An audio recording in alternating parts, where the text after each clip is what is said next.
n'est pas déconnecté. Quindi non c'è di 가겠습니다. 안내다 보면 당하실래요? 신뢰지입니다. 주시입니다.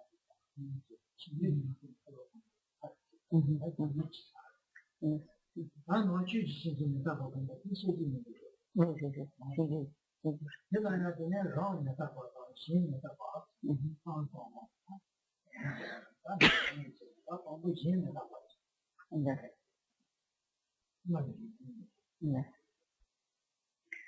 Donc, lors du précédent enseignement, Rinpoche a parlé donc de l'impermanence et donc il a parlé de l'impermanence de l'environnement, donc de l'environnement des êtres. Nous avions vu donc que cette impermanence est l'instruction qui permet de remédier, que cette méditation sur l'impermanence est l'instruction qui permet de remédier à l'attachement à cette vie. Et donc, à propos donc de la méditation de l'impermanence, nous avions donc vu qu'il y avait la méditation sur l'impermanence de l'environnement et la méditation sur l'impermanence des êtres ou des individus. Donc, Rinpoche précédemment a terminé son explication sur l'impermanence de l'environnement. Nous allons à présent donc aborder l'explication sur l'impermanence des êtres. À ce propos, donc il y a cette méditation donc sur l'impermanence des êtres est abordée suivant donc deux points de vue, l'impermanence des autres êtres, donc l'impermanence d'autrui et donc l'impermanence de soi-même. Et nous allons donc commencer par ce qui concerne l'impermanence d'autrui.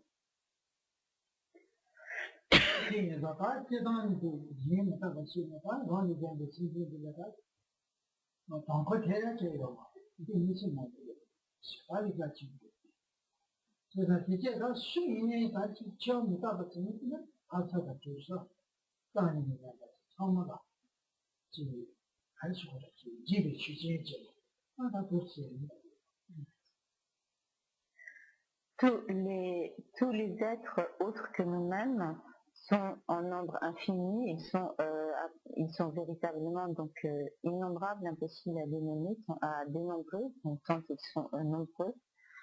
Or, tous ces êtres, tous ces individus, tous ces êtres vivants, quels qu'ils soient, sont tous soumis à l'impermanence, donc ils sont tous des phénomènes donc transitoires, sans aucune exception, et ils ne peuvent donc se soumettre à cette loi de l'impermanence des individus.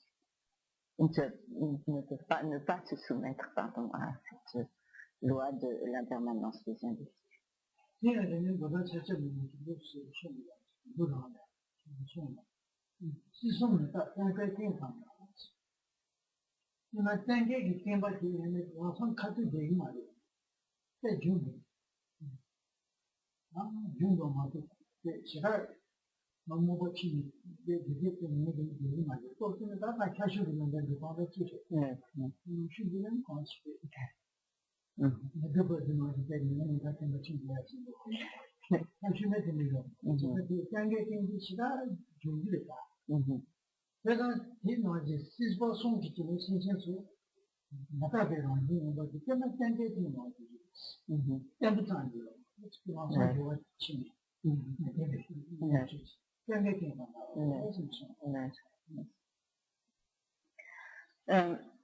Dans les enseignements donc, du Bouddha, donc le Bouddha Shakyamuni lui-même a dit donc, dans ses enseignements que l'impermanence des êtres vivants était semblable à la mobilité des brumes ou des brumes d'automne. Donc cet exemple prend en compte donc plus le climat de l'Asie, où en automne donc les brumes ou les nuages se font et se défont donc très rapidement, et cela n'est pas comparable à certains brouillards épais immobiles que nous connaissons ici. Mais donc cet exemple illustre donc donc l'impermanence constante à laquelle tous les êtres sont soumis. 물에 지치 가졌다. 그냥 가르쳐주면 가르쳐주면 Voilà. 근데 신기니까 저때 지금 저도 친구들 이렇게 한 지양이 지쳤던 지가 아닌데 신기 쳐야요. 이 나중에서 너와 선생님이 그 가셔야 지원도 가셔도 신기하고 그냥 가르쳐주면 네, 지치 가졌다. Et le Bouddha, donc, dans cette phrase, donc, a également dit que le mouvement des êtres est semblable au mouvement de la danse. C'est-à-dire lorsque nous voyons un spectacle des danses, donc lorsque nous voyons des danseurs, les danseurs donc, sont sans cesse un mouvement, lorsqu'un mouvement cesse, un autre lui fait suite, etc. Et donc le danseur n'est jamais immobile. Et donc de la même manière, donc tous les êtres sont sans cesse donc dans cette mobilité du cycle des existences. À un moment ils naissent, à un moment ils meurent, et donc ils sont sans cesse dans ce mouvement.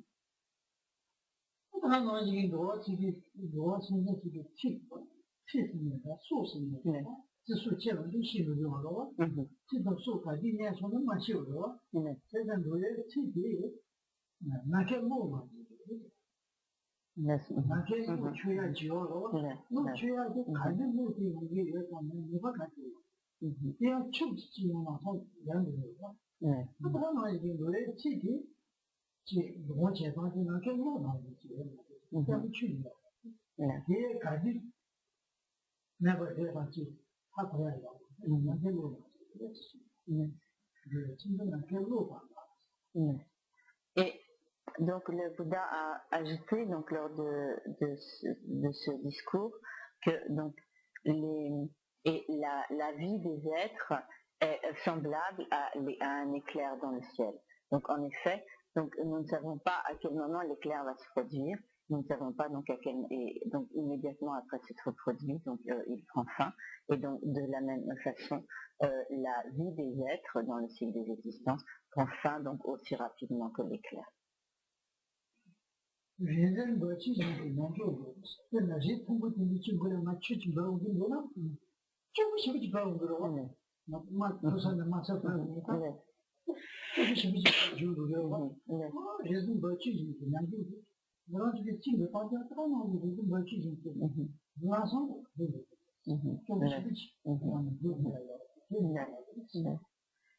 donc le Bouddha poursuit en disant que donc la vie des êtres s'écoule aussi rapidement que le courant du torrent qui dévale précipitamment depuis le sommet d'une haute montagne.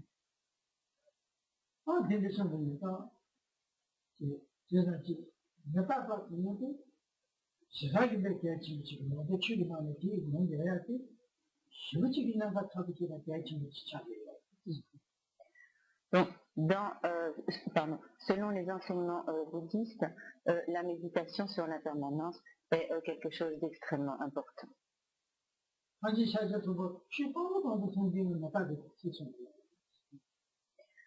Lorsque le Bouddha a commencé à donner ses enseignements, il a commencé à parler de l'impermanence.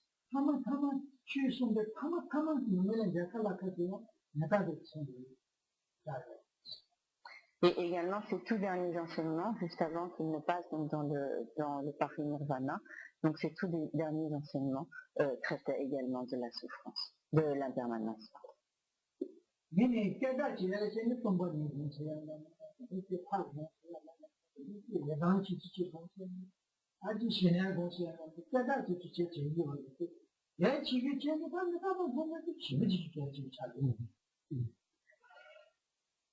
Il y a d'autres types d'enseignements du Bouddha qui, disons, sont d'autres types d'enseignements.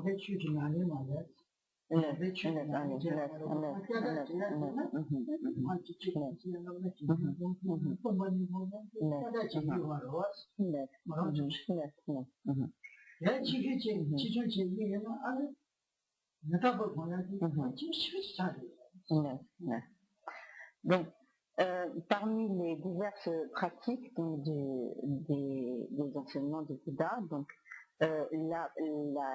il y a des pratiques qui, on pourrait dire en quelque sorte, jouissent d'une certaine renommée, des aspects donc, de la pratique dont tout le monde parle et qui sont particulièrement attirants, tels que donc la méditation, tout ce qui concerne donc la vacuité, la méditation sur la vacuité, la méditation du calme mental, la méditation sur les déités, etc. Mais en réalité, donc la méditation sur l'impermanence est d'une importance considérable et ne doit pas du tout être négligée au regard de toutes ces autres pratiques.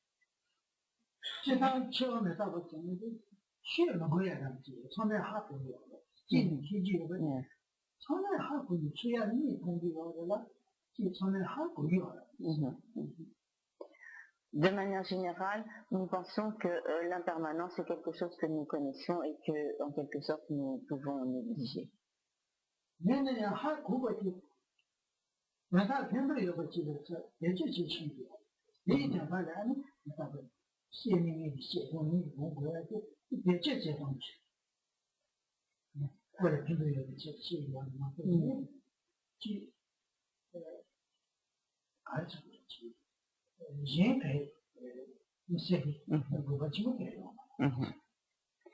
Et la raison pour laquelle Rinpoche nous donne ces enseignements sur l'impermanence, c'est de façon à ce que nous puissions utiliser de manière profitable notre connaissance de l'impermanence.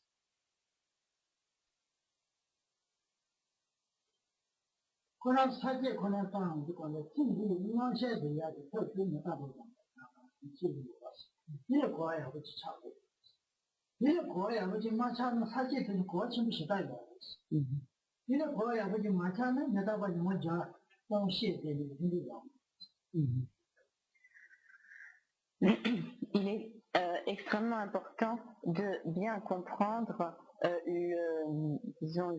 raison d'être du plan donc, de cet enseignement, de la structure donc, de l'enseignement, et de comprendre pourquoi donc il est dit que la méditation sur l'impermanence est l'instruction qui contrecarre donc, ou qui s'oppose à l'attachement à cette vie et qui permet donc de se détourner de l'attachement à cette vie.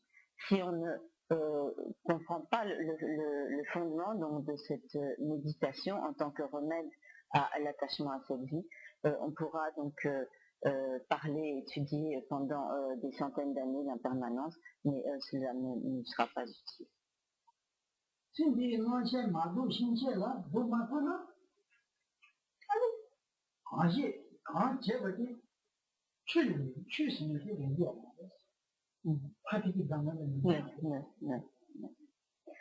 Donc, si, comme c'est Nitaba Gomyate, c'est dimanche, Doyala, Pentugin, Minduna,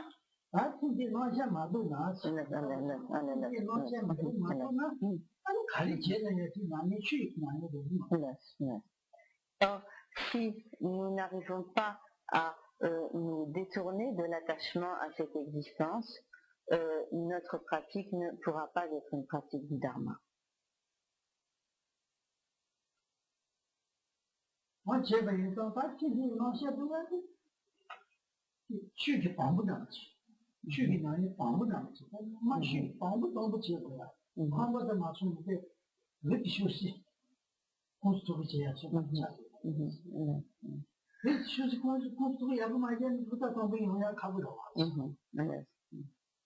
Et donc, cette méditation sur l'impermanence est véritablement donc la phase initiale, comme le départ donc, de la pratique, comme la base donc, de notre pratique.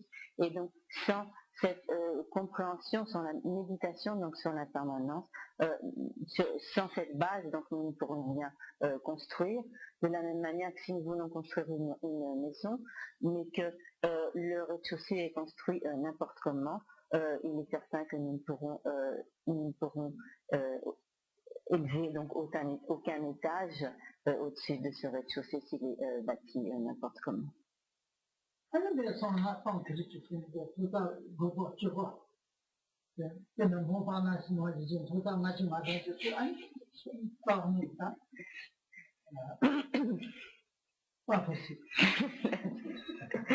Et donc, sans avoir fermement établi ce fondement de la réalisation de l'impermanence, donc non seulement nous ne pourrons pas construire le premier étage, mais encore moins les étages supérieurs de la pratique du tantra, et nous ne pourrons jamais donc construire un édifice comparable à celui de la tour Montparnasse.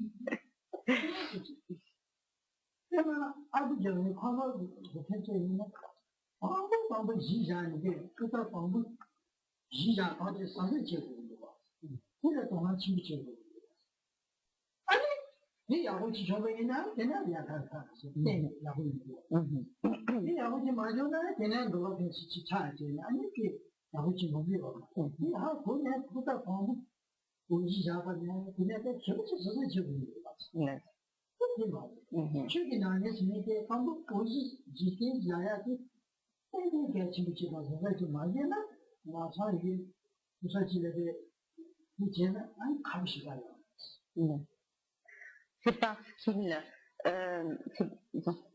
parce que les gens qui construisent une maison savent qu'ils ne peuvent construire un édifice élevé que si la base est parfaitement stable, parfaitement solide, donc ils sont extrêmement attentifs donc à la qualité de cette base. Or, donc il en va de même pour ce qui est de la pratique du dharma.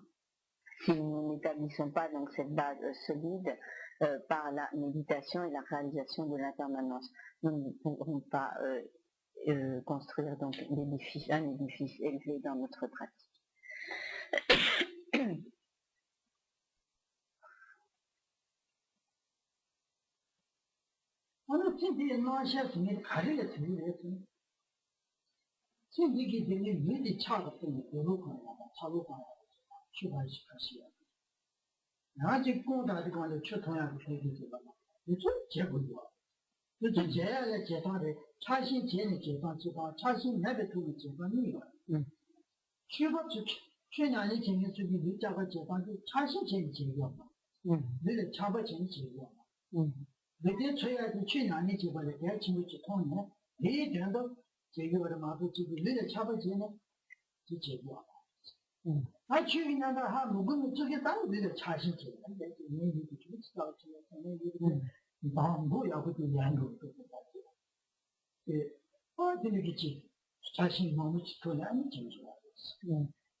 Mais on peut alors se demander qu'est-ce que cela signifie lorsqu'il est dit donc il faut se détourner de l'attachement à cette existence. Donc de manière générale, on peut être donc dans cette existence attaché notamment donc à son corps, attaché à la nourriture, à la boisson, aux possessions, au confort, etc., à la chaleur, à donc tout ce qui représente donc le confort. Et donc lorsqu'il est dit que l'on doit se détourner de l'attachement à cette existence, cela ne veut pas dire qu'il ne faille pas du tout comme prendre soin donc de son corps, d'être en bonne santé, qu'il ne faille pas se nourrir correctement, qu'il ne faille pas boire, etc. Donc subvenir à ses besoins essentiels. Mais il y a une grande différence dans l'attitude de ceux qui sont attachés à cette vie et dans l'attitude des véritables pratiquants à l'égard donc de la jouissance donc de ces biens divers. En effet, donc ceux qui ne sont pas de véritables pratiquants, donc lorsqu'ils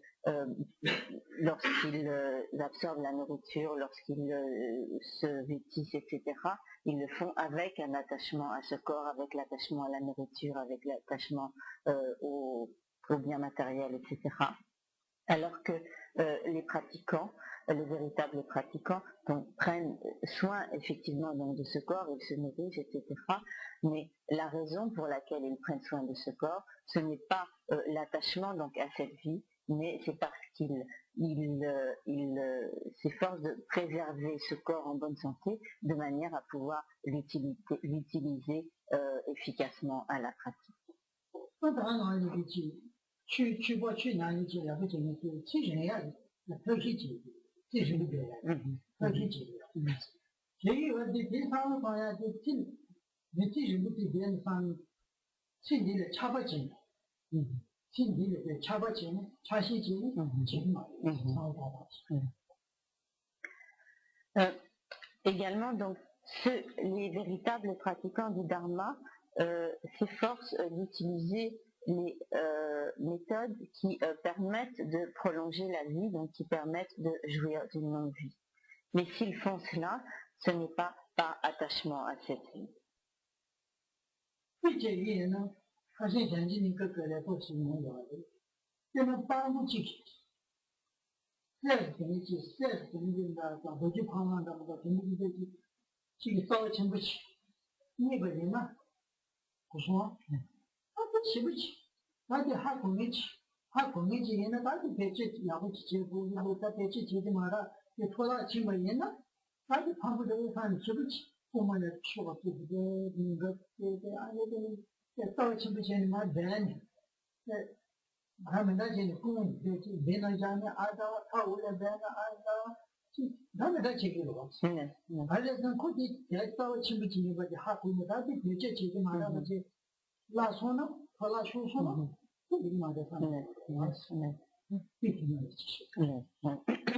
Et par exemple, nous avons vu lorsque Rinpoche a parlé de la précieuse existence humaine, il avait donc pris l'exemple d'un mendiant qui trouverait donc un trésor ou qui trouverait donc un morceau de l'or, donc un morceau d'or, et donc qui réaliserait combien ce bien est précieux, et de manière à le préserver, à le mettre à l'abri des voleurs, etc., il en prendrait grand soin, il s'efforcerait de le cacher, de le mettre à l'abri, etc.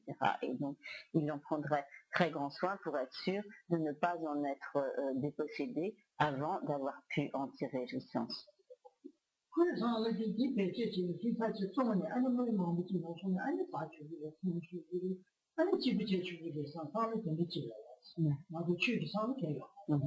Donc bien sûr, dans cet exemple, le mendiant qui trouve cet or le garde très précieusement en pensant qu'en vendant cet or, il va pouvoir en tirer donc des bénéfices et pouvoir se nourrir, se vêtir, etc. et avoir donc plus de confort. Et il ne fait pas cela donc avec l'idée de la pratique du dharma.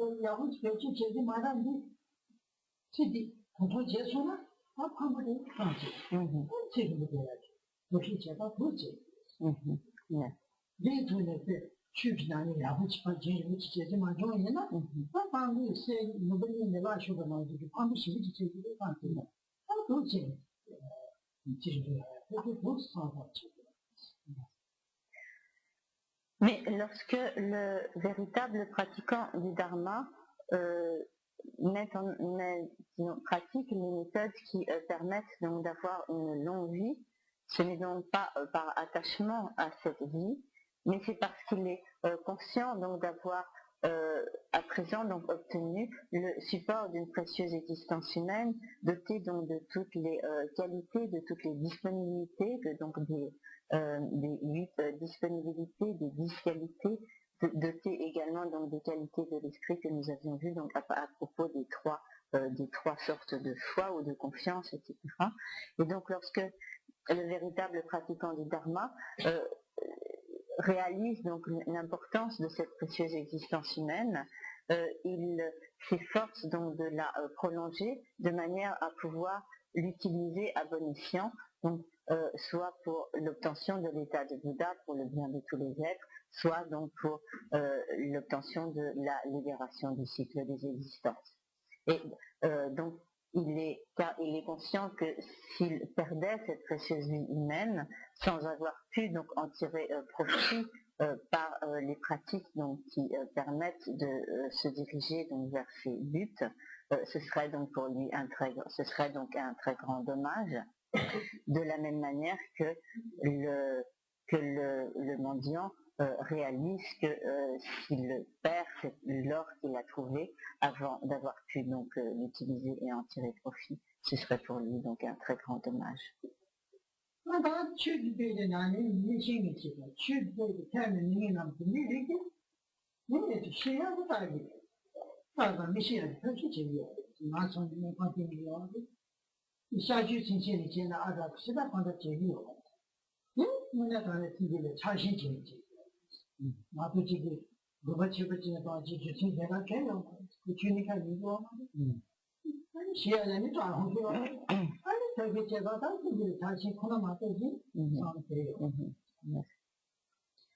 Donc, les gens qui n'ont pas... tu l'as fait par moment. Donc, de manière générale, donc, tous ceux qui n'acceptent pas donc le dharma, qui n'ont aucune foi dans le dharma, prennent soin bien sûr de leur corps, de leur santé, etc. Lorsqu'ils sont malades, ils se soignent, s'ils doivent se faire opérer, etc. Donc à l'hôpital, ils se font opérer, et donc ils prennent soin de leur corps et s'efforcent d'être en bonne santé, mais lorsqu'ils font cela, c'est en fait par attachement à cette vie.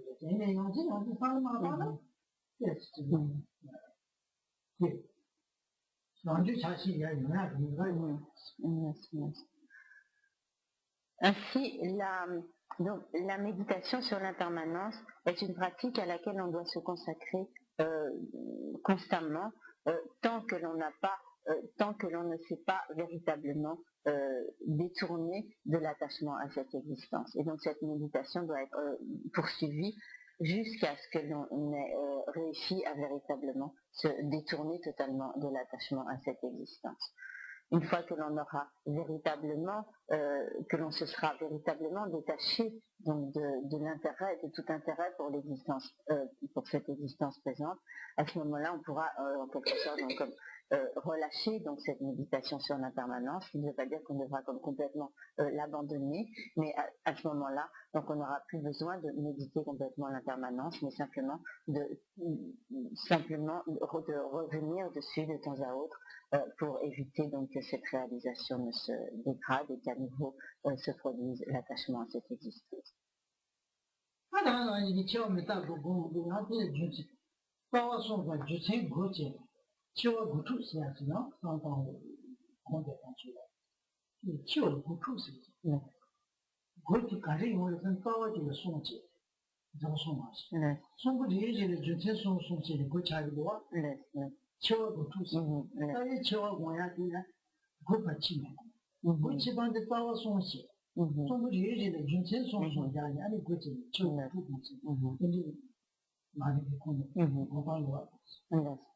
Donc,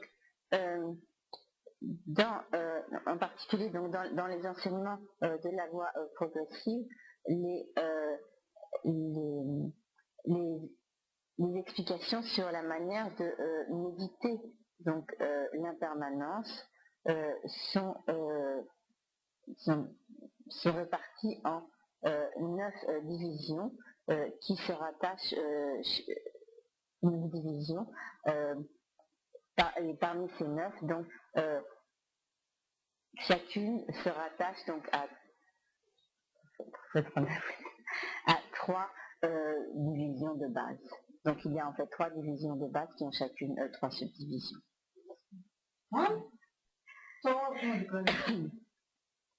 高送的嘛，你防不起，那你高送那些什么，那没法子去啊，没法子去不了，到去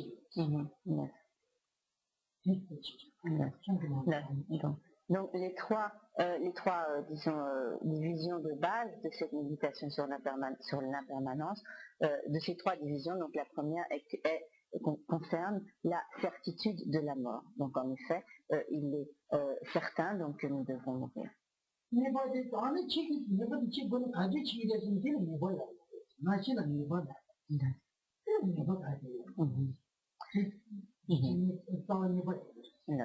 Donc, il est donc certain que nous devrons mourir.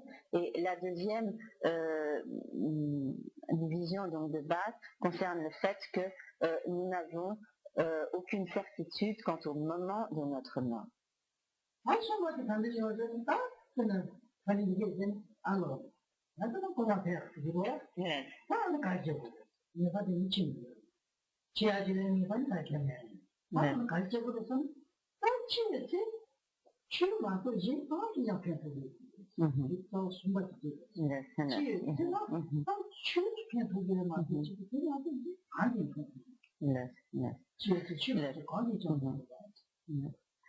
Et donc la troisième division de base répond en quelque sorte à la question que l'on pourrait se poser à l'issue des deux premières affirmations, à savoir, donc, comme nous avons vu, donc, d'une part, il est certain que nous mourrons, d'autre part, il n'y a aucune certitude quant au moment de notre mort.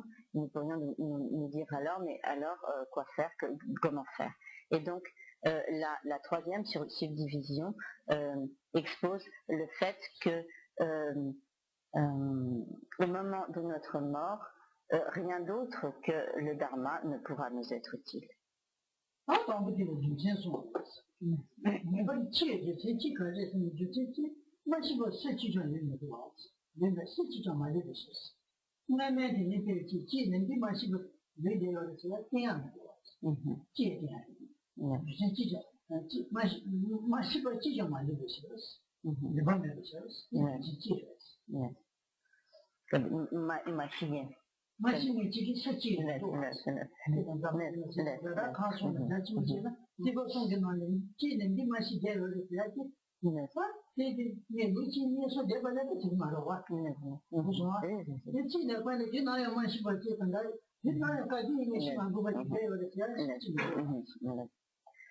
Donc, la première de ces, donc le premier de ces points concernant la certitude donc, de notre mort, ou comme l'inéluctabilité de notre mort, est donc subdivisé en trois points.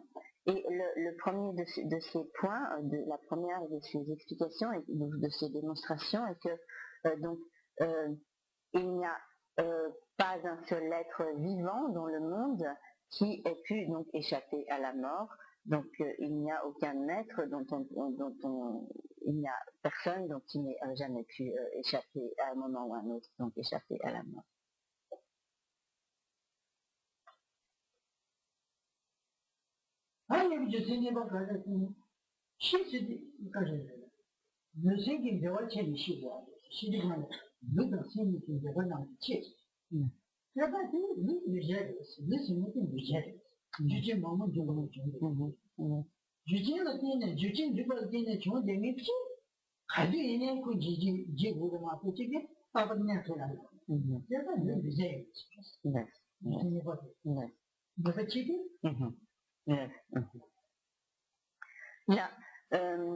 La deuxième raison de l'inéluctabilité de la mort est que ce corps, donc notre corps, est un phénomène produit.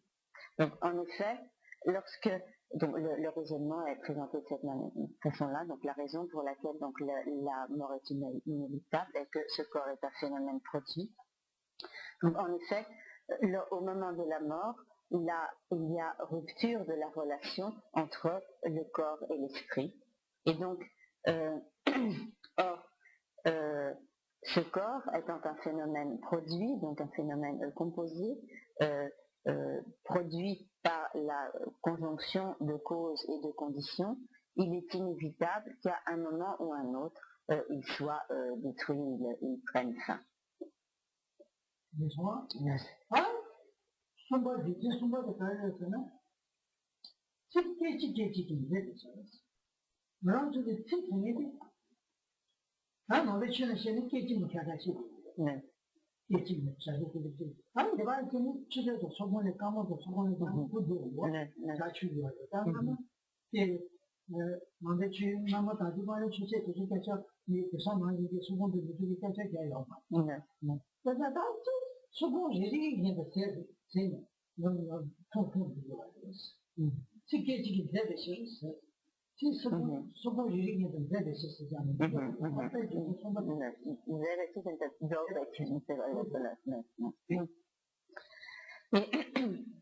La troisième de ces raisons est que donc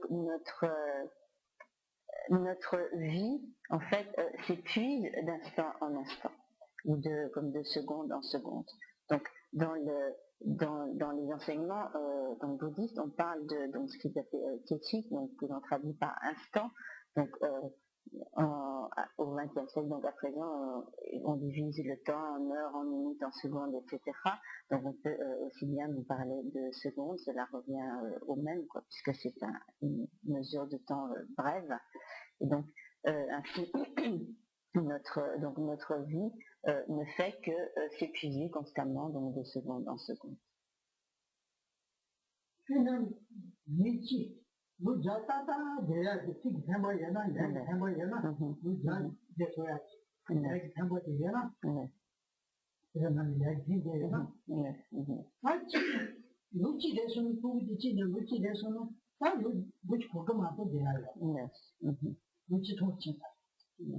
이 루치 통신에 관계된 시험에서는 다 찌네. 소모들이 얘기한다. 막 소모들이 맞아. 그렇지. 아니 까먹자. 까먹는 최대 찾기. 아니 참자. 나도 제 나오자. 아니 놓자. 찌네. 저들 와서 통통통통돼야 되는 거지. 지는 거야 이거. 찌만은 저들 와서 찌 통통돼야 돼. 이제는 우리가 빠다돼. 보고 찌면은 이제 돼야 돼. 아니 내가 그렇게. 그거 찌네. 까먹지 못하나? 누가 그걸 까먹지 통찰. aussi. Donc, par exemple, si l'on prend l'exemple d'un individu qui aurait donc accumulé un karma qui lui permettrait de vivre 100 ans, donc à l'instant de sa naissance, il est un individu qui doit vivre 100 ans. Mais lorsque cet individu arrive donc à l'âge d'1 an, il ne lui reste plus donc 99 ans à vivre. Et en fait, donc cette année qui s'est écoulée et qui a réduit donc le temps qui lui reste à vivre, cette année donc s'est écoulée par l'accumulation de secondes et de secondes et de secondes qui ont formé des heures, des jours, des mois, etc. Et ainsi donc, dès le moment même de notre naissance, notre durée de vie commence à s'épuiser, et donc en supposant que nous devions donc vivre 100 ans, à partir de notre première seconde d'existence, nous devons plus vivre 100 ans, mais 100 ans moins une seconde, et ainsi de suite. Donc les secondes qui passent donc, font s'épuiser donc la durée de notre vie.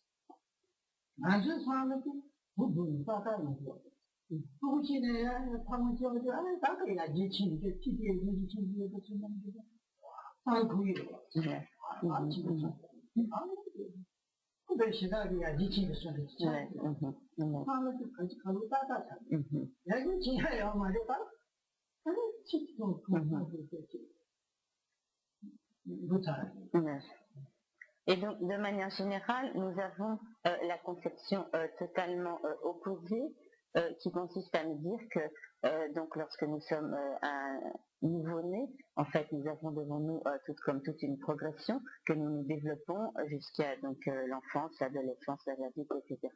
Et donc nous avons l'impression, en réalité, donc nous avons donc en fait l'impression d'une progression depuis l'enfance jusqu'à l'âge adulte et jusqu'à donc notre développement complet. Mais cela est en fait tout à fait à l'inverse de la réalité, qui est que dès l'instant où nous naissons, en fait, nous entamons un processus de dégradation.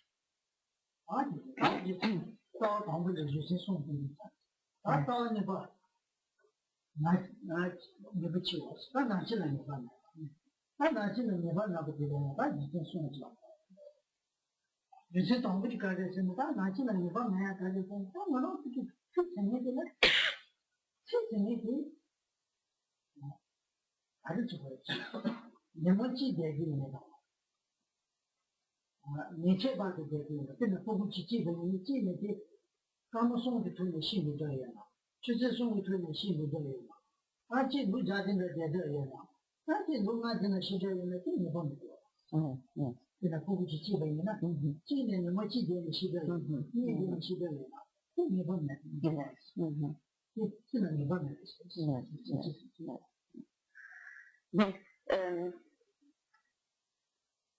nous avons vu ainsi donc les trois raisons qui établissent donc le fait que la mort est inéluctable.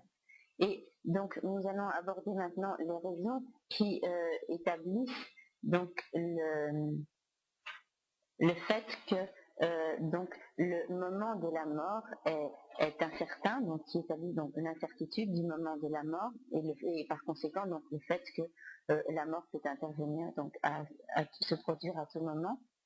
Et donc la première de ces raisons est donc que c'est la même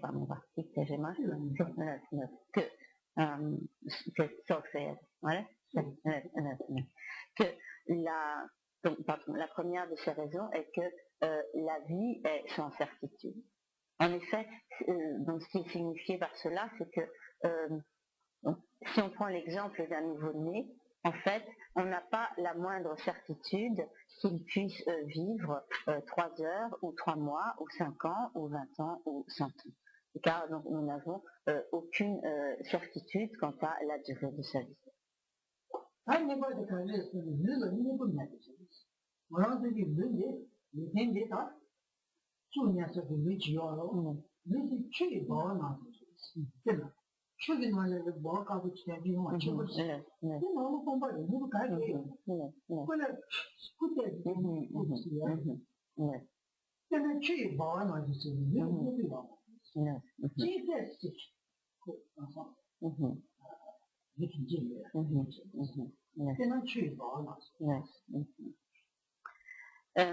La deuxième de ces raisons est que, donc, littéralement, il dit que notre corps est sans essence, ce qu'il faut comprendre ici par donc, le mot essence, en fait, c'est que notre corps est comme sans stabilité, sans solidité, mais qu'il est donc au contraire extrêmement fragile. Il est semblable donc à une bulle d'eau qui donc donne l'apparence d'une bulle, mais qui en fait est totalement creuse à l'intérieur et qui est donc extrêmement fragile. Et donc en fait, notre corps n'a pas plus de fiabilité ou de solidité qu'une bulle d'eau. Car en fait, il peut être mis en danger ou comme dépérir, etc., ou prendre fin à la moindre circonstance.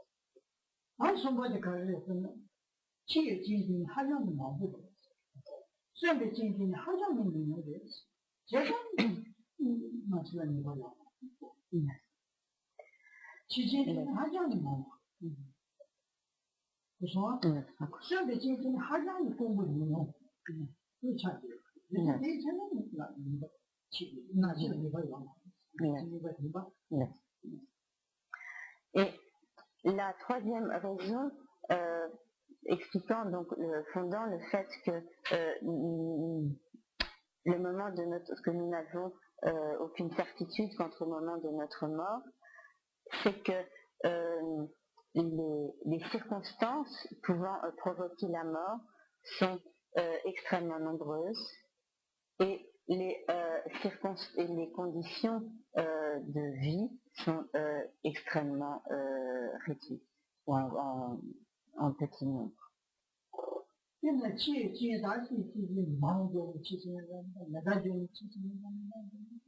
即使你继承人家，但是这个然后谢不过我的。Yes.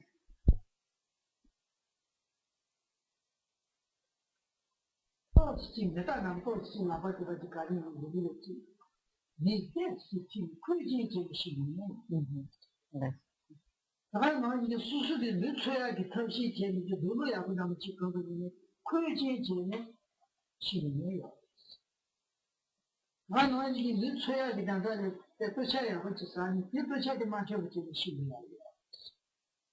他们没出来的，当然没把按起的年纪啥个，年老太不是没有。这个他算的今天会切进的呀，那他这个还在。我们进去，你去接着嘛，这个要进不去呢，才。呀，常常的就是。他这个不会的，你可能这个不是这个。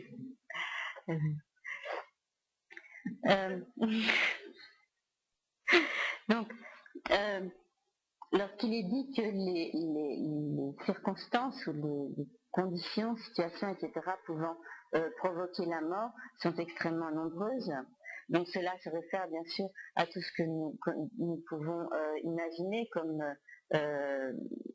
danger mortel pour les êtres, tels que les situations de guerre où les gens meurent sous les bombes, où les gens sont tués par des armes, poignardés, etc. Donc cela, bon, ce sont des conditions évidentes, donc des causes évidentes donc de mort, mais il y a également toutes sortes de situations ou de causes de mort qui sont en fait des conditions tout à fait infimes, mais qui se transforment en cause de mort. Il se peut par exemple que quelqu'un simplement se pique avec une aiguille et que ceci devienne en fait une cause de mort. Il se peut également que simplement quelqu'un se fasse une petite brûlure tout à fait bénigne et qu'en fait cela se transforme en cause de mort.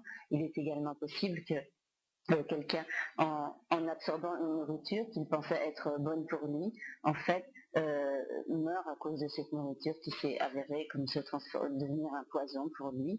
Il est également possible que quelqu'un qui prend un médicament, en pensant que ce médicament va lui être bénéfique, en fait, meurt à cause de l'absorption de ce médicament qui va en fait être pour lui une cause de mort. Et par conséquent, tout ce qui, il y a de nombreuses choses qui peuvent apparaître même comme des causes ou des conditions préservant la vie, peuvent se transformer en cause donc de mort. Par conséquent, il est extrêmement difficile de faire une très nette distinction entre ce qui peut être cause de vie ou ce qui peut être cause de mort, car même ce qui apparaît comme étant cause de vie peut se transformer en cause de mort.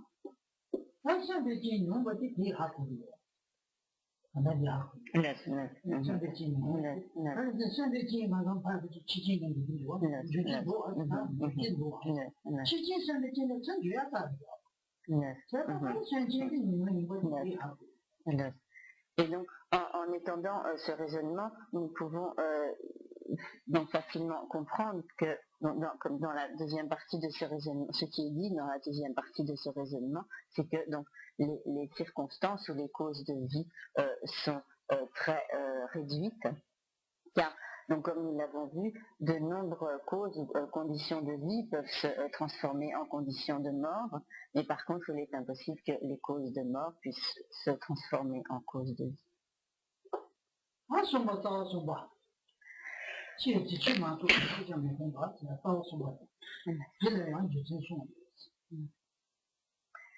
Et nous abordons à présent donc la troisième explication donc de base à propos de la méditation sur l'impermanence, donc à savoir que lorsque vient le moment de la mort, rien d'autre que le dharma ne peut nous être utile.